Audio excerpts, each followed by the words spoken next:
Most people think financial success comes down to luck, hard work, or just earning a bigger paycheck. But the truth is, the people who consistently build wealth have one thing in common: they think differently about money. What separates the wealthy from everyone else isn't always how much they earn, but how much they know. And that knowledge is what we call financial IQ. Your financial IQ is your ability to understand, manage, and grow money. Just like you go to the gym to build your muscles, you can train your financial brain to get stronger. And the stronger it gets, the more opportunities you'll see to earn, save, and invest your way to freedom. In this video, we're going to break down 4 essential parts of financial IQ that will help you increase your income, make smarter money moves, and ultimately achieve financial freedom. First, we'll look at the basics of money, understanding income, expenses, assets, and liabilities. Then we'll dive into cash flow management, which is the key to escaping the paycheck-to-paycheck cycle. Next, we'll talk about investing wisely, how to make your money grow instead of just sitting still. And finally, we'll explore the importance of continuous learning, because financial education is not a one-time lesson, it's a lifelong journey. By the end of this video, you'll see that increasing your financial IQ isn't just about numbers on a page, it's about transforming your relationship with money so you can build a life of freedom and choices. Let's jump in. The foundation of financial IQ starts with understanding how money actually works. Most schools don't teach this, and many of us grow up learning only what our parents knew, which for a lot of people, wasn't much. That's why so many adults are still confused about why they feel broke even when they're making a decent income. The truth is, money follows some very simple rules, but if you don't know them, it feels like money is always slipping through your fingers. At the heart of money management are 4 categories: income, expenses, assets, and liabilities. Income is the money you bring in, your paycheck, side hustle earnings, or business profits. Expenses are the money flowing out: rent, groceries, subscriptions, nights out, bills. Assets are things that put money into your pocket: investments, rental properties, dividend stocks, or even a small business. Liabilities are the opposite: things that take money out of your pocket, like loans, credit card debt, or a car that constantly breaks down. Here's the simple truth: wealthy people focus on building assets, while struggling people often mistake liabilities for assets. For example, buying a flashy car might feel like success, but unless that car is making you money, it's actually draining your cash. On the other hand, investing in a skill that increases your income potential or buying an asset that grows in value is a true wealth-building move. The key is to start seeing money in terms of these categories. Every time you earn or spend, ask yourself, is this adding to my assets, or adding to my liabilities? Is this income going towards something that will build my future, or is it vanishing into expenses that don't matter next week? When you shift your thinking this way, you gain control. Building financial IQ begins with this awareness. Once you know the difference between income, expenses, assets, and liabilities, you can make smarter choices. Even if your income is small right now, you can start by reducing liabilities and directing more money toward building assets. Over time, this simple shift is what separates people who stay stuck from people who build lasting wealth. Understanding the categories of money is one thing, but the real power comes from managing your cash flow. Cash flow is simply the movement of money in and out of your life. And here's the hard truth: you can earn a 6-figure salary and still be broke if your cash flow is negative. On the other hand, someone earning an average income but managing cash flow wisely can build wealth. Think of cash flow like the bloodstream of your finances. Income is the oxygen coming in, expenses are the energy going out. If you're always spending more than you earn, you're suffocating your financial future. The goal is to create positive cash flow, meaning you consistently earn more than you spend and put the difference to work. The first step is tracking. Most people have no idea where their money goes. They might know the big bills: rent, car payment, utilities, but the small stuff. That's where money leaks away.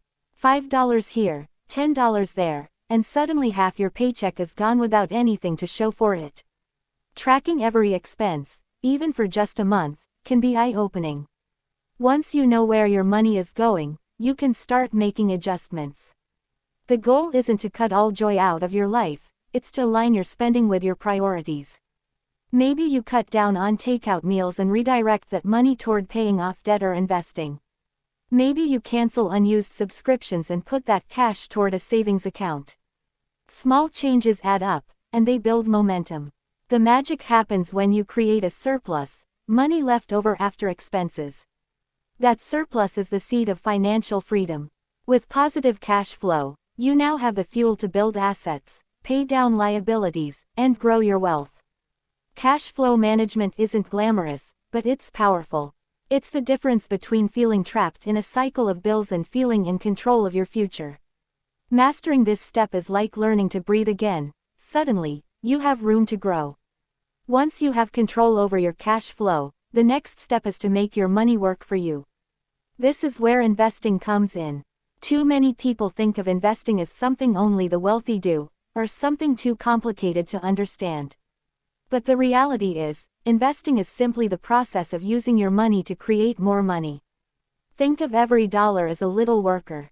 If you spend it, that worker is gone forever.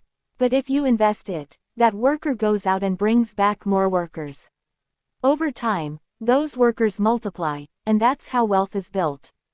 There are many ways to invest: stocks, bonds, real estate, businesses, even skills and education. The key is to understand risk and reward. Higher rewards usually come with higher risks, which is why diversification, spreading your money across different types of investments, is important.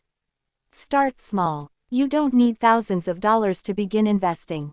Many apps today let you start with just a few dollars, buying fractional shares of companies. The earlier you start, the more time your money has to grow through compound interest, the magical process where money earns money, and then that money earns more money. But investing wisely isn't just about throwing money into the stock market. It's about learning. Read books, take courses, watch experts, and understand what you're investing in. Never put money into something you don't understand. The more you increase your financial IQ, the better your investment decisions will become. The goal is to shift from relying only on earned income, trading time for money, to creating passive income through investments. That's the real path to freedom, when your money is working harder than you are. The final pillar of financial IQ is realizing that the learning never stops. Money is constantly changing. New technologies, new investment opportunities, new risks. What worked 10 years ago might not work today. If you stop learning, you fall behind. The good news is, we live in a time when financial education is more accessible than ever. Books, podcasts, YouTube channels, online courses, all at your fingertips. The people who build wealth aren't necessarily the smartest in the room, they're the ones who keep learning, adapting, and applying new knowledge. Continuous learning also means surrounding yourself with the right influences. If your friends only talk about spending and partying, you'll probably adopt the same habits. But if you spend time around people who discuss investments, business ideas, and financial strategies, you'll start thinking differently. Make it a habit to feed your mind with financial knowledge. Read at least one book on money every few months. Follow credible voices in personal finance. Take small steps to apply what you learn, even if it's just tracking your expenses or setting up a beginner investment account. Over time, those small actions compound into life-changing results. Financial freedom isn't built overnight. It's built through consistent growth in your financial IQ. The more you know, the better decisions you make. And better decisions leads. So let's bring it all together. Increasing your financial IQ isn't about memorizing numbers or becoming a Wall Street genius. It's about shifting how you think about money and building habits that give you control. It starts with understanding the basics: income, expenses, assets, and liabilities. Then, it's about managing your cash flow so you create surplus instead of debt. Next, you take that surplus and invest it wisely, letting your money work for you. And finally, you commit to continuous learning, because the more you know, the more opportunities you'll see. Here's the truth. Earning more money and achieving financial freedom is possible for anyone willing to grow their financial IQ. It doesn't matter where you're starting. What matters is that you start. Even small steps, tracking your expenses, reading one financial book, opening a savings account, put you on the path to freedom. The people who achieve financial independence aren't necessarily the most talented or the luckiest. They're the ones who took control, learned consistently, and applied what they learned. And now, it's your turn. If you got value from this video, take action today. Choose one step, whether it's understanding your cash flow, making your first small investment, or picking up a book, and commit to it. Because the sooner you increase your financial IQ, the sooner you'll increase your income, and the sooner you'll build the freedom you've been dreaming about.